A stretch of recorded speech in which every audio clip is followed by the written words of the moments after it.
ನೀವು ಸ್ಕ್ರೀನ್ನಲ್ಲಿ 3 ದಿನಾಂಕಗಳನ್ನು ಸೂಕ್ಷ್ಮವಾಗಿ ನೋಡ್ತಿದ್ದೀರಾ. ಏನದು?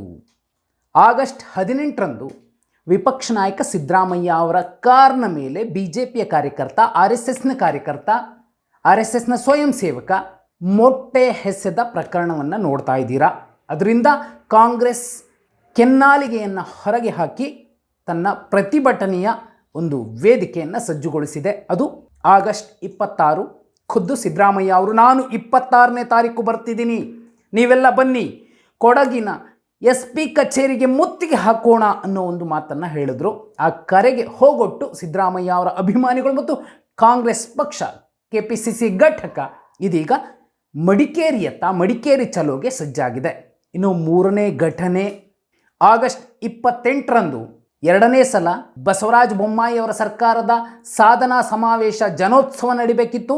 ಮೊದಲಿಗೆ ಪ್ಲಾನ್ ಆಗಿದ್ದು ಜುಲೈ 28, ಆದರೆ ಆ ದಿನ ಆಗಲಿಲ್ಲ. ಕಾರಣ ಜುಲೈ 26ನೇ ತಾರೀಕು ಪ್ರವೀಣ್ ಪೂಜಾರಿ ಅವರ ಬರ್ಬರ ಹತ್ಯೆ ಆಗುತ್ತೆ. BJP ಕಾರ್ಯಕರ್ತನ ಹತ್ಯೆಯನ್ನು ಖಂಡಿಸಿ ತಮ್ಮದೇ ಸರ್ಕಾರದ ವಿರುದ್ಧ, ತಮ್ಮದೇ ಪಕ್ಷದ ರಾಜ್ಯಾಧ್ಯಕ್ಷರ ವಿರುದ್ಧ BJPಯ ಕಾರ್ಯಕರ್ತರು, ಹಿಂದೂ ಪರ ಸಂಘಟನೆಯ ಕಾರ್ಯಕರ್ತರು ಘೋಷಣೆಗಳನ್ನು ಕೂಗಿದ್ರು. ನಳಿನ್ ಕುಮಾರ್ ಕಟೀಲ್ ಅವರ ಕಾರನ್ನು ಜಖಂಗೊಳಿಸೋದಕ್ಕೆ, ಮುಗುಚ್ಚಿ ಹಾಕೋದಕ್ಕೆ ಪ್ರಯತ್ನಿಸಿದ್ರು. ಅಷ್ಟರ ಮಟ್ಟಿಗಿನ ಆಕ್ರೋಶ ಅವರಲ್ಲಿತ್ತು. ಆ ಕಾರಣಕ್ಕೋಸ್ಕರನೇ ಜನೋತ್ಸವವನ್ನು ಹೈಕಮಾಂಡ್ ಮುಂದೂಡಿ ಅಂತ ಹೇಳಿತ್ತು. ಆಗಸ್ಟ್ 28ಕ್ಕೆ ಅದನ್ನು ಮುಂದೂಡಲಾಗಿತ್ತು. ಆದರೆ ಈಗ ಆಗಸ್ಟ್ 28ಕ್ಕೆ ಅದು ಮತ್ತೊಮ್ಮೆ ಮುಂದೂಡಲ್ಪಟ್ಟಿದೆ. ಕಾರಣ ಒಂದು ಘಟನೆ. ಈ ಸದ್ಯ BJP ಹೈಕಮಾಂಡ್ 3 ಘಟನೆಗಳ ಬಗ್ಗೆ ರಾಜ್ಯ BJP ಘಟಕಕ್ಕೆ ದೆಹಲಿಯಿಂದ ವಾರ್ನಿಂಗ್ ಕೊಟ್ಟಿದೆ. BJPಯ ಕಾರ್ಯಕರ್ತರೇ, BJPಯ ಮತದಾರರೇ ನಮ್ಮಿಂದ ವಿಮುಖವಾಗ್ತಿದ್ದಾರೆ, ಕಾಂಗ್ರೆಸ್ನಂತ ಹೋಗ್ತಿದ್ದಾರೆ, ಬೇರೆ ಪಕ್ಷಗಳನ್ನು ನೆಚ್ಚಿಕೊಳ್ತಿದ್ದಾರೆ. ನೀವು ಜಾಗೃತರಾಗಿ. ಅತಿಯಾದ ಹಿಂದುತ್ವ ನಮಗೆ ಯಾವತ್ತಿಗೂ ಕೂಡ 113 ಸ್ಥಾನಗಳನ್ನು ಗೆಲ್ಲಿಸಿಕೊಡೋದಿಲ್ಲ. ಕೇವಲ 40-50 ಸ್ಥಾನಗಳನ್ನಷ್ಟೇ ಗೆಲ್ಲಿಸಿಕೊಡಬಲ್ಲದು. ಇನ್ನು ಲಿಂಗಾಯತ ಸಮುದಾಯವೂ ಕೂಡ ಕೈ ಕೊಟ್ಟರೆ ನಾವು 40-50ರ ಗಡಿಯಲ್ಲಿ ನಿಲ್ತೀವಿ, ಲಿಂಗಾಯತ ಸಮುದಾಯದ ಬೆಂಬಲದಿಂದಲೇ 100ರ ಗಡಿಗೆ ನಾವು ಬಂದು ನಿಂತಿದ್ದೀವಿ ಅನ್ನುವಂತಹ ಒಂದು ಸ್ಪಷ್ಟ ಸಂದೇಶದ ಬಳಿಕ BJP ರಾಜ್ಯ ಘಟಕ ಇದೀಗ ಎಚ್ಚರಿಕೆಯಿಂದ ಒಂದೊಂದೇ ಹೆಜ್ಜೆಗಳನ್ನು ಇಡ್ತಿದೆ.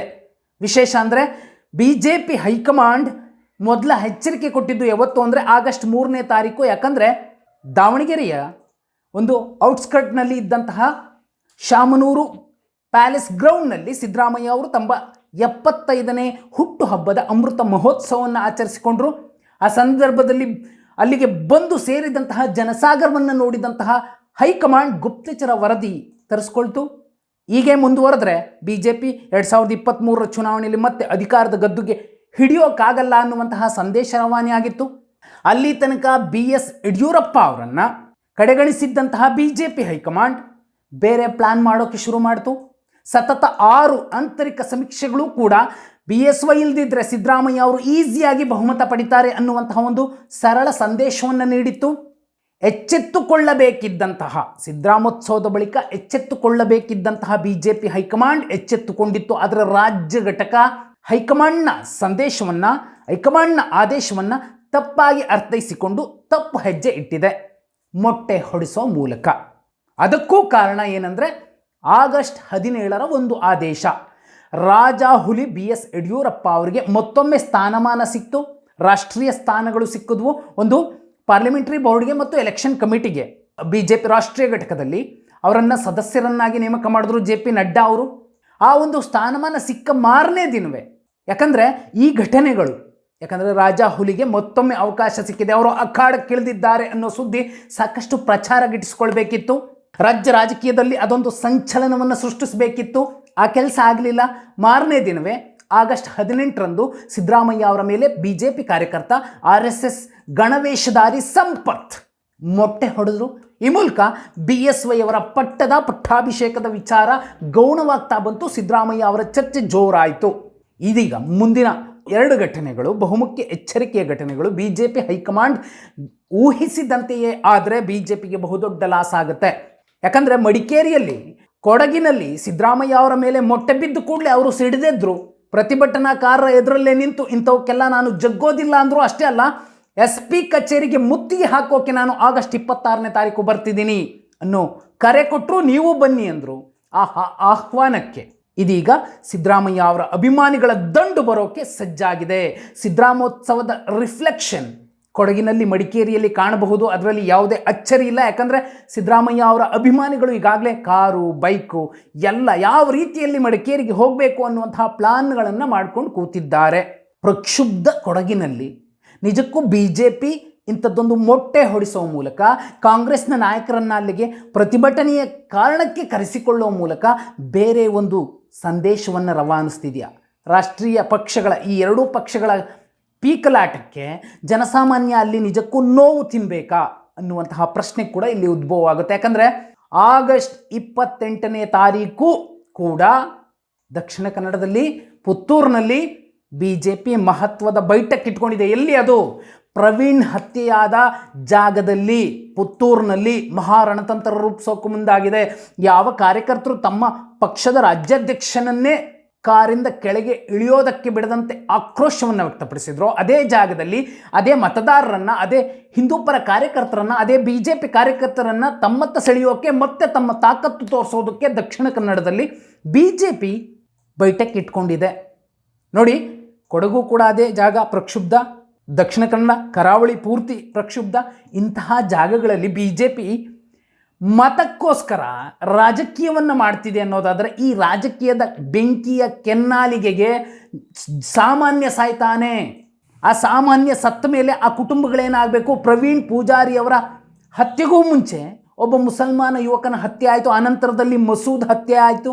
ಈ ಎಲ್ಲ ಯುವಕರ ಹತ್ಯೆಗಳನ್ನು ಆಯಾಯ ಕುಟುಂಬಗಳು, ಆಯಾಯ ಧರ್ಮಗಳ ಲೆಕ್ಕದಲ್ಲೇ ನೋಡಿ. ಅಲ್ಲೂ ಸತ್ತಿದ್ದು ಮನುಷ್ಯನೇ ವಿನಃ ಮತ್ತೊಬ್ಬ ಅಲ್ಲ, ಪ್ರಾಣಿ ಅಲ್ಲ. ಆ ಸತ್ತ ಮೇಲೆ ಆ ಕುಟುಂಬಗಳಿಗಾಗುವಂತಹ ನೋವನ್ನು ಈ ಪಕ್ಷ ಅಥವಾ ಈ ಪಕ್ಷಗಳು ಆ ನೋವನ್ನು ತೀರಿಸುವಂತಹ, ಆ ನೋವಿಗೆ ಪ್ರತಿಯಾಗಿ ಮತ್ತೇನೋ ಕೊಡುವಂತಹ ಮತ್ತೊಬ್ಬ ಪ್ರವೀಣ್ ಪೂಜಾರಿಯನ್ನು ಕೊಡೋಕ್ಕಾಗಲ್ಲ, ಮಸೂದನ್ನು ತಂದು ಕೊಡೋಕ್ಕಾಗಲ್ಲ. ಆದರೆ ಅಂತಹ ಒಂದು ಅವಘಡ, ಅಂಥದ್ದೊಂದು ಅಚಾತುರ್ಯ ಆಗದಂತೆ ಅತ್ಯಂತ ಸಂಯಮದಿಂದ, ಅತ್ಯಂತ ಪ್ರಾಮಾಣಿಕತೆಯಿಂದ ಪ್ರಜಾಪ್ರಭುತ್ವ ವ್ಯವಸ್ಥೆಯಲ್ಲಿ ಸಾಮರ್ಥ್ಯ ಇರುವವನಿಗೆ ಮತ ಸಿಗುವಂತಹ ಒಂದು ವಾತಾವರಣವನ್ನು ಸೃಷ್ಟಿಸದೆ ಹೋದರೆ BJPಗೆ ಮತ್ತಷ್ಟು ಹೊಡೆತ ಬೀಳುತ್ತೆ. ಇದನ್ನೇ BJP ಹೈಕಮಾಂಡ್ ಎಚ್ಚರಿಕೆಯಿಂದ ಹೆಜ್ಜೆ ಇಡಿ ಅನ್ನೋದನ್ನು ರಾಜ್ಯ ಘಟಕಕ್ಕೆ ಹೇಳಿಕೊಟ್ಟಿದೆ. ಈಗಾಗಲೇ ಮೊಟ್ಟೆ ವಿಚಾರದಲ್ಲಿ ಬಹುದೊಡ್ಡ ಡ್ಯಾಮೇಜನ್ನು ಮಾಡಿಕೊಂಡಿದೆ BJP. ಸಾಲದು ಅಂತ ಮಡಿಕೇರಿಯ ಚಲೋ ಕೂಡ ಯಶಸ್ಸು ಕಂಡ್ರೆ, ಒಂದು ವೇಳೆ ಪುತ್ತೂರಿಗೆ ಇವರು ಹೋದಾಗ BJPಯ ಕಾರ್ಯಕರ್ತರೇ ಇವರನ್ನು ವಿರೋಧಿಸಿದ್ರೆ ಬಹುದೊಡ್ಡ ಮುಖಭಂಗ ಕೂಡ ಎದುರಾಗುತ್ತೆ. ಇವೆಲ್ಲವನ್ನೂ ಕೂಡ ಸೂಕ್ಷ್ಮವಾಗಿ ನೋಡ್ತಿರುವಂತಹ BJP ಹೈಕಮಾಂಡ್ ಎಚ್ಚರಿಕೆಯಿಂದ ಸಾಗಿ. ಪ್ರಕ್ಷುಬ್ಧ ಪ್ರಾಂತ್ಯದಲ್ಲಿ ಅತಿಯಾದ ಹಿಂದುತ್ವದ ಮತರಾಜಕೀಯ ಬೇಕಾಗಿಲ್ಲ. ಎಲ್ಲ ಸಮುದಾಯಗಳನ್ನು ಒಟ್ಟಿಗೆ ತೆಗೆದುಕೊಂಡು ಹೋಗುವಂತಹ ಪ್ಲಾನ್ ಮಾಡಿ, ಮುಸಲ್ಮಾನರ ಮತಗಳು ಬೇಡ ಅನ್ನೋದೇ ಆದರೆ ಹಿಂದುಳಿದ ಸಮುದಾಯದ ಮತಗಳನ್ನು ಸೆಳೆಯುವಂತಹ ಪ್ರಯತ್ನ ಮಾಡಿ ಅನ್ನೋದನ್ನು ಖುದ್ದು ಅಮಿತ್ ಶಾ ಅವರು ಹೇಳ್ತಿದ್ದಾರೆ. ಆದರೆ ರಾಜ್ಯ BJP ಘಟಕ ಈಗಾಗಲೇ ತಪ್ಪು ಮಾಡಿಕೊಂಡಿದೆ. ನಿಜಕ್ಕೂ ಸಿದ್ದರಾಮಯ್ಯ ಅವರ ಮೇಲೆ ಮೊಟ್ಟೆ ಎಸೆದ ಮೇಲೆ BJP ಬಹುದೊಡ್ಡ ಡ್ಯಾಮೇಜ್ ಮಾಡಿಕೊಂಡಿದೆ. ಹಿಂದುಳಿದ ಸಮುದಾಯದ ಮತಗಳು ನಿಜಕ್ಕೂ ಆ ಕಡೆ ಹೋಗ್ತಿದ್ದವೂ ಕೂಡ ಇದೀಗ ಈ ಕಡೆ ಟರ್ನ್ ಆಗುತ್ತೆ. ಜೊತೆಯಲ್ಲಿ BJP ಹೈಕಮಾಂಡ್ನ ಎಚ್ಚರಿಕೆಯ ಒಂದು ಆದೇಶವನ್ನು ಕೂಡ ಉಲ್ಲಂಘಿಸಿ ಇವರು ಮೊಟ್ಟೆಯ ಪ್ರಕರಣವನ್ನು ಏನು ಮಾಡಿದ್ದಾರೆ, ಅದು BJPಗೆ ಬಹುದೊಡ್ಡ ಹೊಡೆತ ಕೊಡುತ್ತಾ? ಕಮೆಂಟ್ ಮಾಡಿ, ವಿಡಿಯೋ ಲೈಕ್ ಮಾಡಿ, ಶೇರ್ ಮಾಡಿ. ತಪ್ಪದೆ ರಾಧಿಕಾ ಮೀಡಿಯಾ ಸಬ್ಸ್ಕ್ರೈಬ್ ಮಾಡಿ, ಪಕ್ಕದಲ್ಲೇ ಇರೋ ಬೆಲ್ ಐಕಾನ್ ಒತ್ತಿ.